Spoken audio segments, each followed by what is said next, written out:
What's up, Otaku fam? We are back with reactions here for the channel with some more Casual Geographic, the potentially terrifying intelligence of the orangutan. I am scared. Good. You should be very afraid. Healthy fear, as we like to say here on the Otaku Family channel. Thank you guys for the continued support. Be sure to comment, like, subscribe. Every little bit helps. And check out the Patreon link down below for full uncut reaction TV shows, animes, and movies. Let's hop on in. Giant ginger tree hippies don't always choose peace. I'm sorry, what? I like that. That was a good one. That was a good explanation. Giant ginger tree hippies. Yes. It's kind of fitting. Well, baby, That's how I'm gonna view orangutans now. I'm gonna add that one to shame oyster monkeys. Stop it. Anyways, just go ahead and hop back in. Giant ginger tree hippies don't always choose peace. But in 2014, one shocked scientist when she not only orchestrated the life canceling of another, she essentially hired a hitman to do it. The hairy honey trap was executed by a young female named Condor, and the victim was a mother 20 years older named Sidoni. Living in the swamp forests of Indonesia's Mawas Reserve, the two had beef going back all the way to 2009, with Condor curiously approaching Sidoni's at the time 7-year-old daughter, and Sidoni defensively smacking and biting Condor before chasing her off. The perceived insolence stuck with Condor, and the disrespect was tattooed into her psyche. She was not letting that slide. Years later, Condor would catch the eye of a male named Echo, and the two would eventually run into Sidoni. They both approached, and Echo seemed to inspect Sidoni, who was now jockeyed by her 4-year-old son. Echo seemed curious in the mother, before losing interest and proceeding to mate with Condor, right in front of Sidoni. Call it passion or power play, but either way, when Sidoni tried exiting the situation, Condor escalated, ending the lovemaking and savagely beating Sidoni. But what blew researchers away was Echo going from bystander to participant. For 33 minutes, the two took turns beating on Sidoni, sometimes together, sometimes just Condor, with Echo blocking off any escape routes. It was an honest to ape jumping, and his much larger canines meant Echo inflicted the bulk of the damage. The pair didn't stop until a fourth orang, a male named Guapo, chased Echo off and ran defense for Sidoni, before mating with her. The Orange Night would be too late, as a little over 2 weeks later, Sidoni became past tense due to her injuries, and scientists were left wondering what they had just witnessed. In over 26,000 hours of observation, only 6 female-on-female attacks were recorded, and none caused serious injuries. Yet here was a spiteful orang leveraging her carnal currency, specifically to erase one of her rivals, and Echo acting as a hired gun. Premeditated and personal, it was a shockingly dark look into the intelligence of the forest man, one that begs the question, just how smart are they, and just what could they be capable of? To say orangutans are intelligent is honestly disrespectful, cause this tree-happy ginger ape is damn near human. That is an animal that can 100% speak. They just that would scare the shit out of me if I ever saw that. Just imagine getting called out from an enclosure, bro. Like, come down and fight me. is an animal that can 100% speak. They just really don't want to deal with taxes. And that's only partially a joke. Their name, Orangutan, literally translates to man of the forest. Because locals swore they were plus-size people that chose not to speak because they know then they'd have to get jobs. In 2014, a court in Argentina actually granted human rights to Sandra the orangutan after 20 years of captivity. There's a cute saying that goes, if you give a chimp a screwdriver, it'll use it as a weapon. A gorilla would accidentally break it. A bonobo would become the screwdriver, but an orangutan, he'd hide it, use it to dismantle his cage, and then let all his friends out. There's a bunch of reasons for this brainy Bigfoot, and one of them is them being the biggest mama's boys on Earth. No other mammal spends more time with its mother, except humans. In the up to and often over 10 years of being her shadow, baby orangs learned everything about how to orangutan. Not only that, but daughters often live around their moms even after having their own baby. This means orangutans are one of the few animals that have a legitimate culture, and what we see is a sum of generational wisdom passed down. In 2022, a notorious Sumatran male named Raucus was seen using a medicinal plant to help heal a What was that? Was that a Tier Zoo shout out? Shout out Tier Zoo and Tony Hawk for choosing me to bus driver.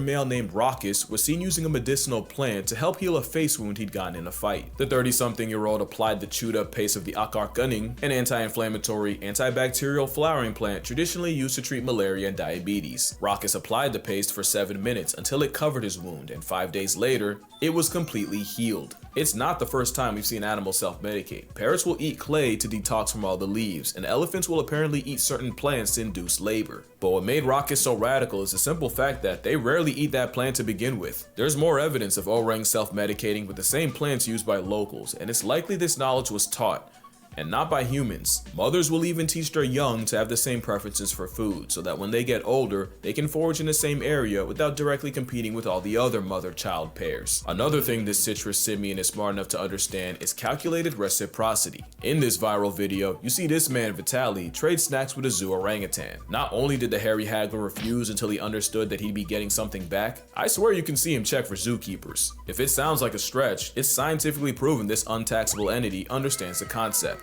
2 orangutans at the Leipzig Zoo in Germany were given 3 different tokens and quickly learned that they could exchange one type for bananas for themselves. The second token type would earn bananas for the other orang, and the third type had no monetary value whatsoever. At first, the female, Doc, had no problem exchanging tokens to get the male, Bim, bananas. But Doc realized Bim wasn't really returning the favor, so she became a lot less generous. That gave Bim enough of an attitude adjustment to start trading his tokens more, until their efforts became closer to equal. There's another story of a zoo orangutan taught to exchange any trash he found in his enclosure for a food reward. Except he then realized if he just returned the trash in pieces, that would just mean more food for him, which was unfortunate when the trash was someone's phone, and tragic when it turned out to be a formerly alive possum. But what exactly is it that makes orangutans so smart? Well, the superpower is how they learn. When orangutans are spending all that time with their mothers, they learn everything they need to by watching and copying. Even after they leave, young males will find an older, phalangeed male to use as a role model, learning how to be an alpha male by mimicking everything he does. Mimicry is how they learn, and that learning creates cultures. It's scientifically proven when resources are good, orangs spend more time around each other and more time peering,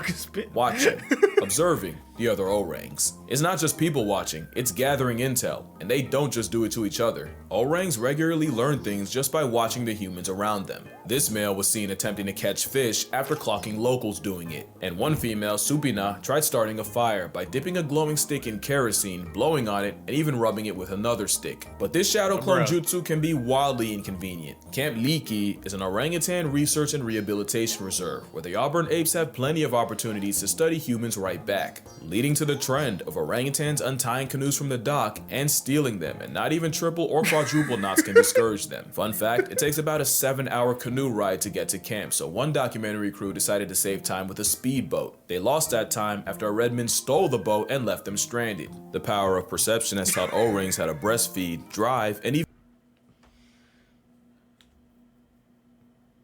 Bro, imagine. No. Imagine a monkey steals your speedboat.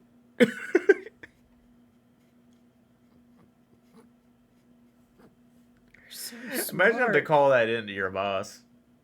Hey, we're stuck out here. What do you mean? Yeah, monkey stole the boat. What? power of perception has taught orangs how to breastfeed, drive, and even saw wood, all from watching a human. It's said orangs have the intelligence of a 4-year-old, but I've yet to see a toddler that did its own laundry. Now you're seeing what I'm saying. Bro's smart enough to talk, wise enough not to, and she's only sawing like that so we don't catch on. But what if I told you there's an even higher level of intelligence they can get to? Deception. Deception requires foresight and anticipating the actions or thoughts of another party. That's where intelligence can get scary. If orangutans have the capacity to trick us, we're talking about a whole different ballgame. Which brings us to the story of Fu Manchu. Now we're talking about an orangutan outsmarting humans, and it happened in the 60s in Omaha Zoo in Nebraska. I know, nothing ever happens in Nebraska. One day, zoo director Jerry Stone was doing his rounds when a couple keepers ran up to him. Panicking, they told him not 1, but 5 orangs had escaped and were roaming the zoo. This was not good. Like all apes, an orang outside is a code red situation, and a starting lineup of them walking amongst people was a canon event begging to happen. All it would take was a human or orang getting too curious for it to be a bad time for everyone, and Jerry sprinted to them before anything could happen, and he found them just chilling. Yeah, Jerry was greeted by 5 fugitives just people watching in the elm trees by the elephant building. Clearly all they wanted to do was visit the zoo like everyone else. But you can't just have several hundred pounds of primate in public unsupervised, so Jerry literally went up the tree, grabbed an orang by the hand, and led them all back to the exhibit with no resistance. Jerry was less gentle with his staff, and let it be known that another mistake like that and someone would get pink slipped straight into unemployment. Clearly Stone made his point, because nothing like that would ever happen again. Until next week, when it happened again. Yup, somehow, some way, orangutan gang got out again. No one got hurt, they actually went to the exact same spot in the trees. But a troop of tangerine men exercising free will is a nightmare for zoo PR, and this time, Jerry was ready to give someone permanent PTO, cause no shot someone went through all that school in debt just to not close a furnace door. So imagine what went through Jerry's mind when the tans got out again. But this time, there was a catch. I used to think you'd only hear this line in a movie, but nah, someone actually ran up to Jerry and said, "You gotta come see this." And he wasn't wrong. You see, in the orangutan exhibit, there was a moat, and down at the bottom of that moat was a furnace door. And sure enough, they caught one of the males, Fu Manchu, fiddling with the door. They were watching from a distance so Fu wouldn't see them, but they couldn't see exactly what Fu was doing. All they knew was suddenly the door flew open and Usain Bolt felt a disturbance as these men broke the sound barrier running down to stop them. So now the solution was simple: clear the enclosure of anything that could be used to escape and do it daily. And sure enough, the orang breakouts came to an end.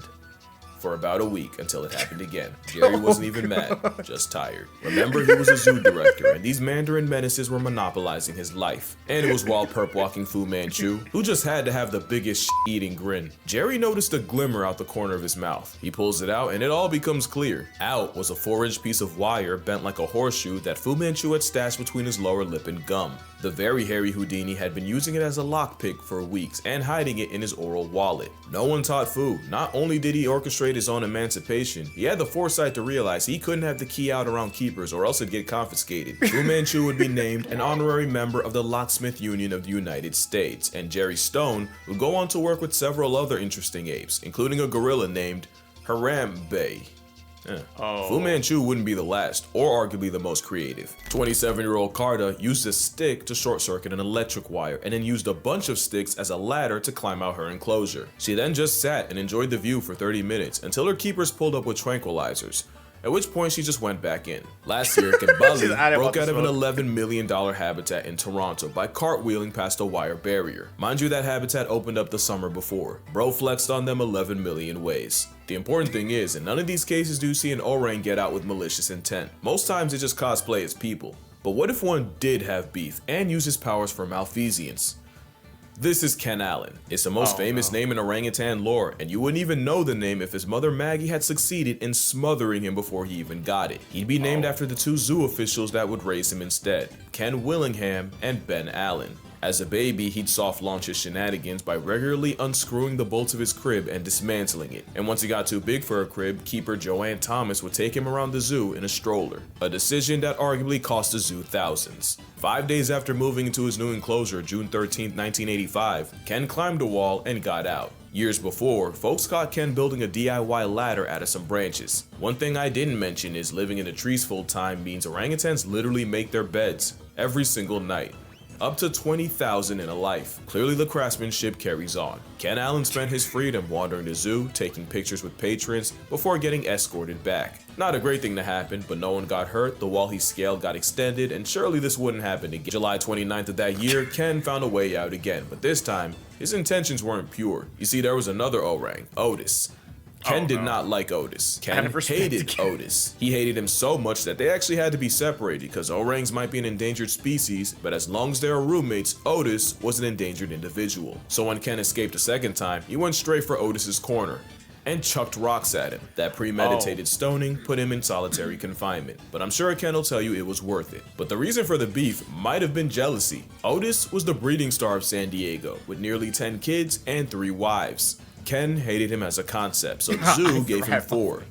And of course that backfired, when Ken started teaching them how to disrespect infrastructure too. One day, someone left a crowbar in the enclosure, and instead of using it while everyone watched, he just tossed it aside, like he didn't even care. An actual orang move, except he threw it to a female named Vicky, and she used it to pry open a window and free them both. Also, Otis Damn. wasn't the only victim. Apparently, he took offense to a TV crew filming a documentary on gorillas and pelted them with rocks, until he ran out of rocks and started using cannonballs from his colon. Ken was so crafty, employees would only have a chance of studying him if they dressed like regular guests, cause Ken would never incriminate himself if Hello. someone in uniform was around. Ken would break out a few more times, never hurting anyone, except Otis. He did once approach a child and mumble, "No one will ever believe you," before walking away, and if you doubt that, your disbelief makes his legacy stronger. His legacy was he cost the zoo over $40,000 in zoo enhancements, undercover surveillance, electric wiring, and even hired rock climbers to find every possible finger, foot, and toe hold. But he likely made Damn. that back and more, with all the PR Ken Allen brought to the zoo, just by being himself. But except for Otis, who, let's be real, must have done something to deserve it, Ken Allen never used his intellect to inflict violence. Bro just wanted a vibe. But what could an orang with a human grudge do? There's a story of an orangutan actor hating his trainer and waiting until the two were alone up in a tree, where Pierre strangled his human op and threw him to the ground. But the only proof is the obscure article I couldn't find a source for. Plus,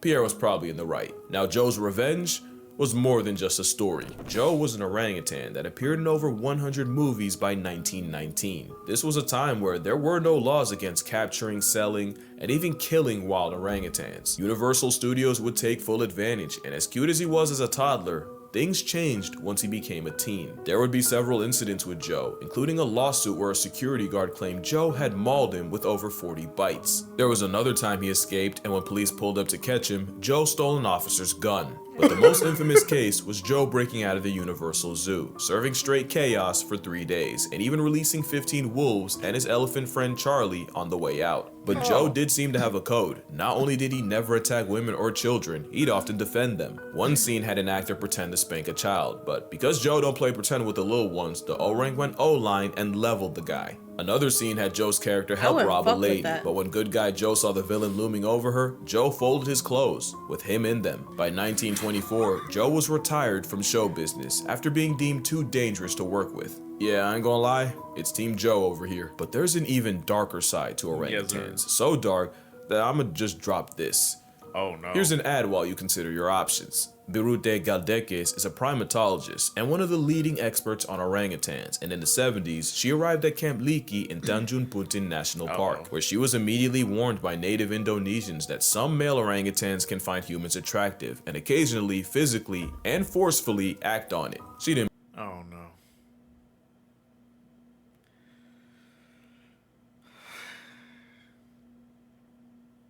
The correct response to that is to leave. Yes. Yes. That is the only correct response Yes. to hear that information. Yes. They are telling you that so that Yeah, you if will somebody leave. has to warn you that They're telling you to leave. Yep. So you should leave. Anyways. believe it until a male walked into camp one day and violated a female cook, and even multiple people trying to wrestle him off couldn't stop the salacious onslaught. It's now advised that menstruating women either avoid orangs or walk around with a club. So as you can see, orangutans are capable of anything from petty theft and zoo escapes all the way to premeditated census layoffs. But honestly, they could and should be way worse. An orangutan has never been on record murking a man, and some have had very good reasons. Joe Martin had every good reason, and the fact that he died with no body says more about his kind. The strong mom bond means Joe's mom was almost certainly destroyed for him to be taken. Joe suffered all manners of neglect, including electrical burns from wires, eye damage from the constant stage lights. He was given cigars and alcohol which ruined his health, and he was even knocked out by former heavyweight James Jeffries. Good all Lord. without never really interacting with another orang. Joe going through all that and never severely maiming someone is our entire relationship with orangs in a nutshell. We have done far more to them than for them, in worse ways than you think. I can't even say what this one went through, just know her name is Pony and her story is not for the weak. Orangutans as a whole are a victim of humanity, and the worst part is what happens when they're gone. Once all the orangs in an area are gone, all the generational knowledge of how to live there dies with them. It's not just a species, it's an entire culture that goes extinct with no way of bringing it back. So what can you on your phone, computer, or TV do? One is obviously support an organization that helps with research and rehabilitation, which is why I'll be donating to Orangutan Foundation International, founded founded by Galdekis herself. Link down below if you'd like to as well. Also, never support a place that uses orangutans as tourist traps. Any place that lets you pay to play with an orangutan is a huge red flag. But probably the best way is to avoid palm oil. Palm oil is the leading cause of their extinction, and it's in 50% of household products in the West. It's a commitment, but it's looking like we either give up the oil or negotiate the red ape's existence. The choice is yours, just know the orangutans would probably do the same for us. But yeah, that's gonna do it for this video. But first, I wanna thank y'all. If you remember my elephant sanctuary video, then you know that the park actually flooded a month after I visited. A flood that cost 2 rescued elephants their lives. But you guys came through with the donations, and Miss Lek Chilert was so grateful, That's so they actually made a sweet. cake with my name and gave it to the elephants. And seeing my favorite animals eating out of my namesake cake would have been impossible without you guys. So thank you all. Hopefully one That's That's cool. actually a. We haven't seen that video, but I mean, hey, that's still cool as hell, though. That's really cool. That's a dream right there, to be able to do something like this and give back, just to be able to go visit too. Yeah. No, not a lot of people get to do that and have the opportunity, and that's really, really sweet that he's able to do that. I love that. This is a very informational and terrifying video. I was scared.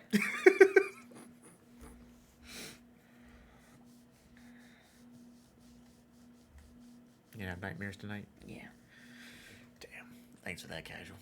Thank you guys for the continued support. We will see you for the next video. Bye.